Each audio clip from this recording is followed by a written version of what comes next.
Hello friends, my name is Dr. Rajendra Sahu. I'm a consultant pain physician at Neuron Pain Clinic, Bhubaneswar.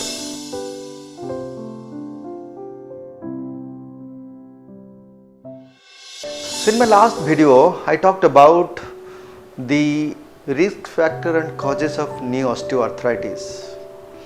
So now I'm going to talk about the non-surgical treatment for the knee arthritis.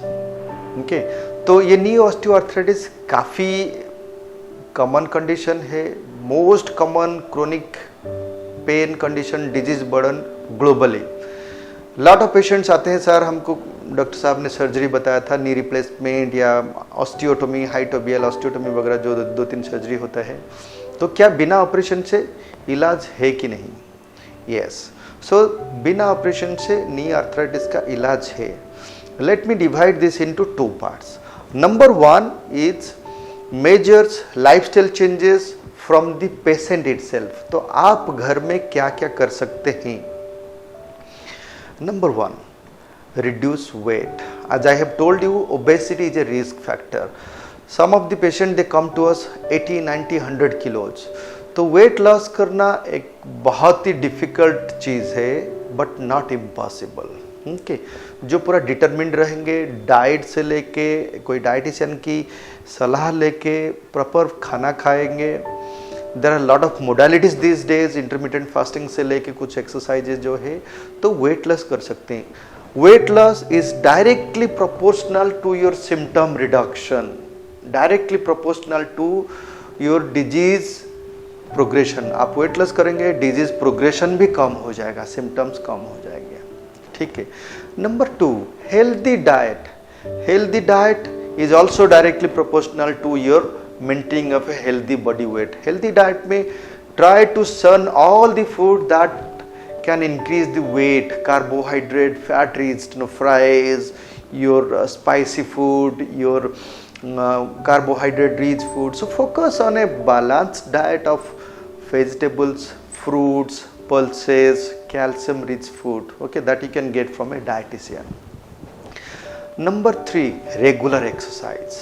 Okay, regular exercise not only beneficial for your knee but also for your spine, joints, muscles, overall cardiovascular health also. 30-40 minutes of regular walking, stretching goes a long way for good health. But काफ़ी लोग बताएंगे, sir हमारा तो knee pain है, हम लोग चल नहीं सकते, एक्सरसाइज करने से पेन होता है. सो क्या क्या एक्सरसाइज आप कर सकते हैं? One, cycling. अगर ज़्यादा चलने से होता है, you can do a cycling. घर में जिम में स्टैटिक साइकिलिंग कर सकते हैं, और you can do a cycling in the outdoor also. You can do swimming. आपको जितना परमिसिबल है थोड़ा बहुत वॉक भी कर सकते हैं. ये एक रेगुलर एक्सरसाइज रहा.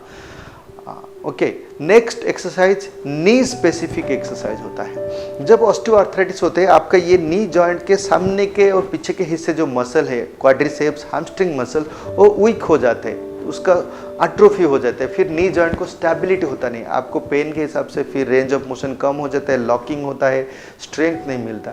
तो आपको फिजियोथेरेपिस्ट से सलाह लेके नी जॉइंट का स्ट्रेंथनिंग एक्सरसाइज जो सुबह शाम घर में आप कर सकते हैं.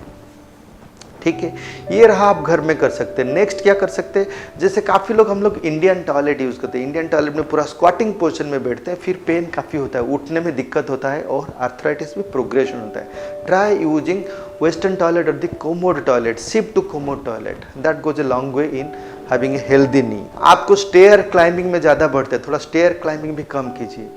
और हमारे जैसे कस्टम है क्रॉस्ड लेग सीटिंग, जैसे ऐसे बैठते हैं, उसको भी कम करना है. जैसे फ्लोर सिटिंग, मान लो आपको आर्थराइटिस हो, you have to make certain changes. You have to seat on a stool, on a chair, on a bed. नीचे फ्लोर में बैठना है ना, उसको आपको कम करना है. नेक्स्ट क्या है? कुछ कुछ मेडिकेशन क्या कर सकते हैं? हॉट फर्मेंटेशन, गर्म सेक दे सकते हैं नी के चारों तरफ, दिन में 4-6 बार. हॉट बैग मिलता है मार्केट से, या तो फिर गर्म पानी से कपड़ा में डाल सकते हैं. Hot fermentation 10-15 minute 4 to 5 times you can do that. Followed by पहले हॉट फर्मेंटेशन, फॉलोड बाय काफ़ी टॉपिकल क्रीम रहते, टॉपिकल एंटी इन्फ्लामेटरी मलम रहते, जो आप भी लगा सकते हैं. डॉक्टर की सलाह लेके आप कुछ मेडिसिन खा सकते हैं, कुछ दिन तक पेन किलर खा सकते हैं. ज़्यादा पेन हुआ तो कंट्रोल करने के सिम्टम, पेन कंट्रोल हुआ तो आपको भी मोटिवेट होगा और एक्सरसाइज करने में, चलने में, वेट लॉस करने में. Some of the pain killers are safe.